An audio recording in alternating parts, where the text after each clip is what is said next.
a gift. Right. It's a gift that Keeps on giving. yeah.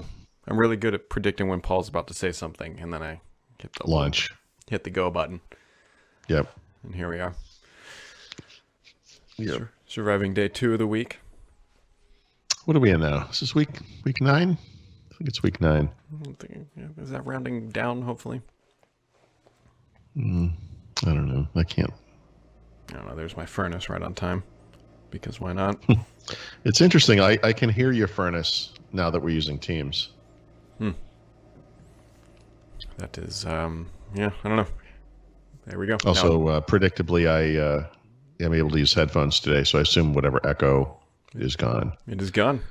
But that said, I'm still going to have to wipe this thing out today because every time, like I launch Teams and the screen goes blank, I have to unplug the video cable, which is a USB-C cable. Mm-hmm. And when I plug it back in, all the windows scrunch up to the corner and resize. So what I do is like Alt F4 a bunch of times. It's like Alt Tab, Alt F4, Alt Tab, Alt F4, So when I rerun them, the right size. Mm-hmm. And that's getting old. I was going to say, I bet you approach this in a very calm and mature fashion when this happens. You're not going, what the just losing your mind, because I know I would. My animals run away when I react to these things. Daddy's going for the rum again. You can hear them. You can on the kitchen floor. They just head for the basement. Wait till the giant calms down. Oh, I need to download this actually. The Microsoft Family Safety app is now available in preview. Mm-hmm. You gotta sign up for it. So. Oh, do you? Yeah, it's a limited preview. Well, then I'm probably too late.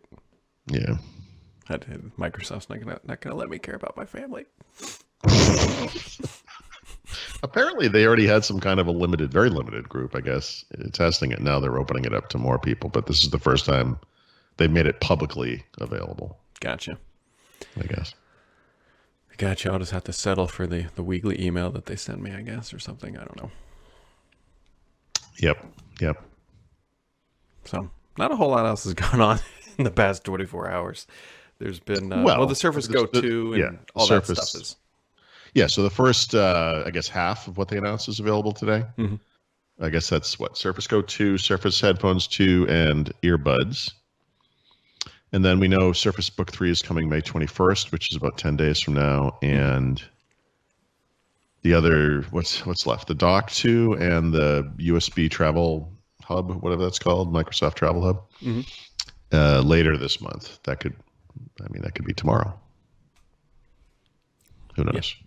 I do have an update though. I've been writing my Surface Go review, kind of filling it in as I go. There's a lot of data that needs more time, like the battery life stuff, which I'm not going to be highly accurate on. There's just no effective way to use this thing like you would really when you're at home. I mean, I'm trying, of course. Yep. And for the people who were worried about this kind of thing, because there was a big discussion about this in my last write-up, I'm testing it in 2 basic ways.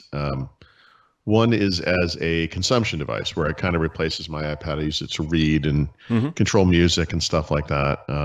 Watch video. The truth is I'm not watching videos, but I know what that experience is like. And that stuff's fine. Mm-hmm. It's okay. I should say it's okay. A lot of the apps, I want to use are not on this device. So like Kindle, for example, has a really crappy Windows app, but I use the Cloud Reader, which is, okay. I usually read Google News on my iPad. I am using Microsoft News, which is, okay. Mm-hmm.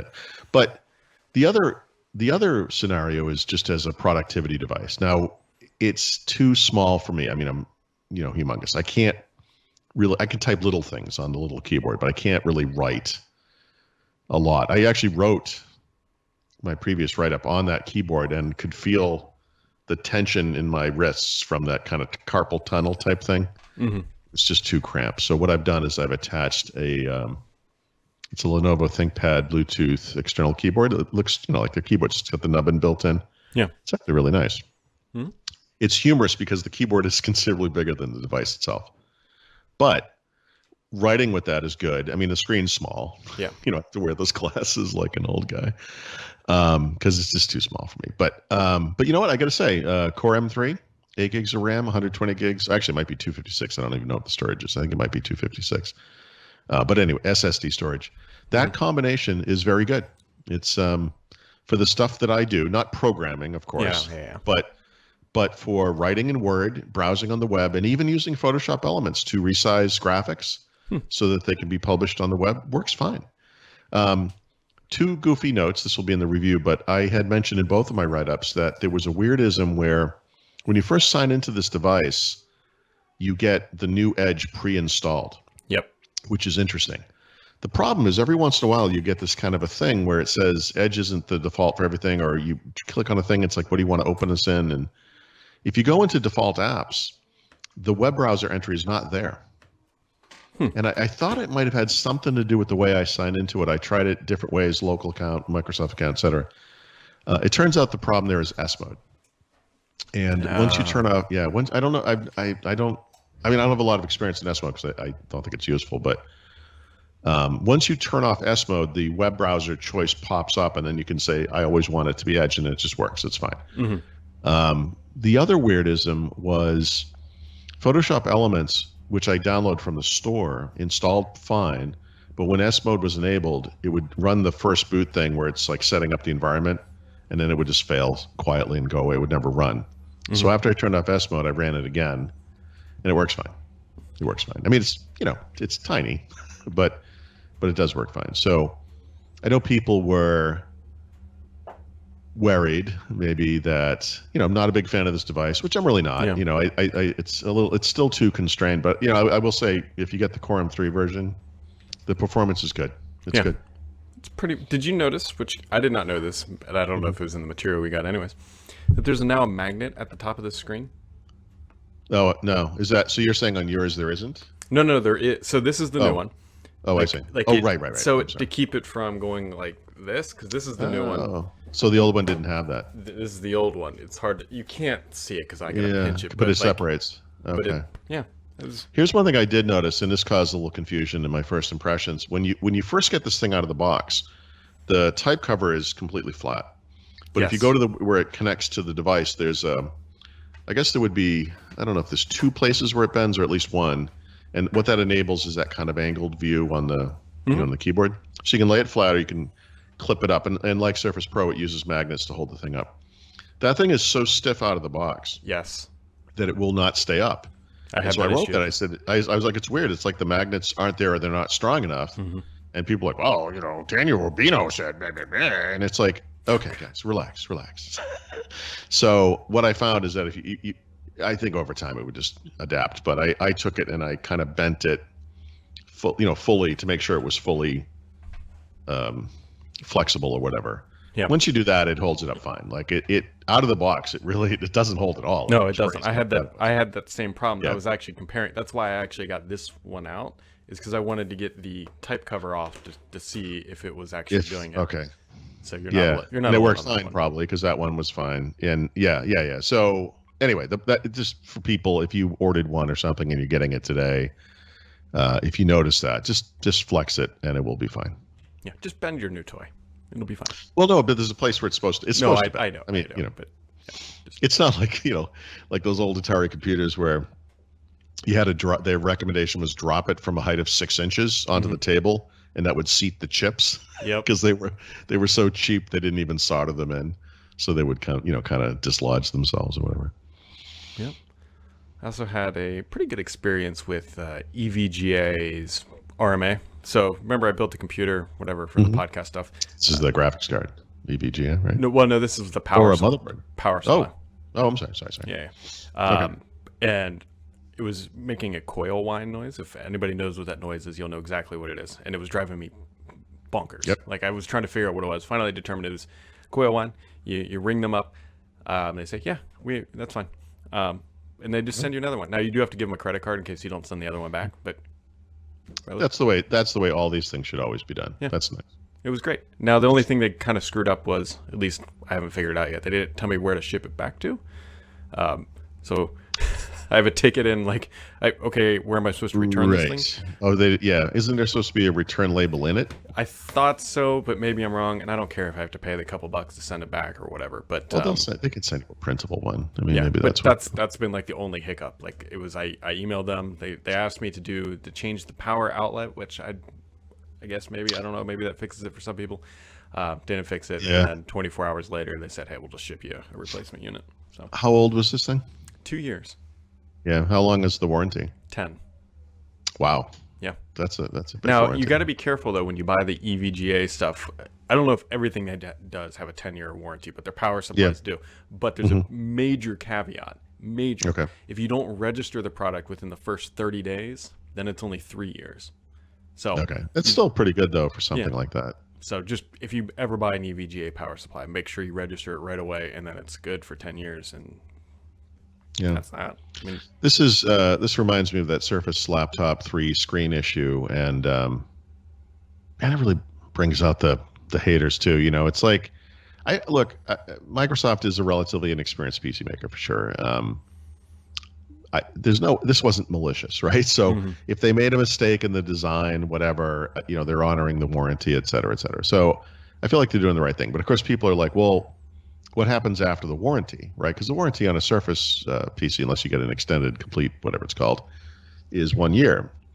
And I think I think they're just going to fix it. Yeah.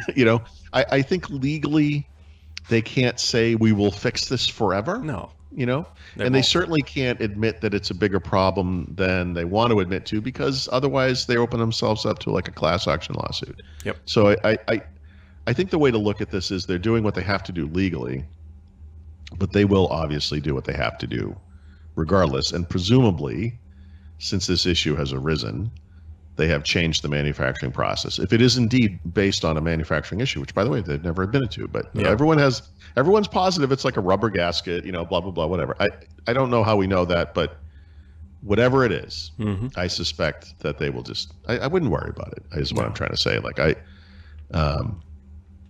Surface has had major reliability issues with certain products, for sure. Like that original Surface Book was a disaster. This is not that. So that's all. I just, just put it in perspective. The other fun headline that has been, floating around, I don't even know how you pronounce this app, Quibi, whatever the Meg Whitman thing is that they got a whole bunch of money for. Apparently it's not doing so well. I don't know how anybody ever could have predicted this. That Hollywood guy, what's his name? Jeffrey something. Katzenberg or something like Katzenberg, yeah. Like, isn't he like I picture him being like Disney or DreamWorks or something one of those things. That. It's like him. He's like, it's all because of COVID.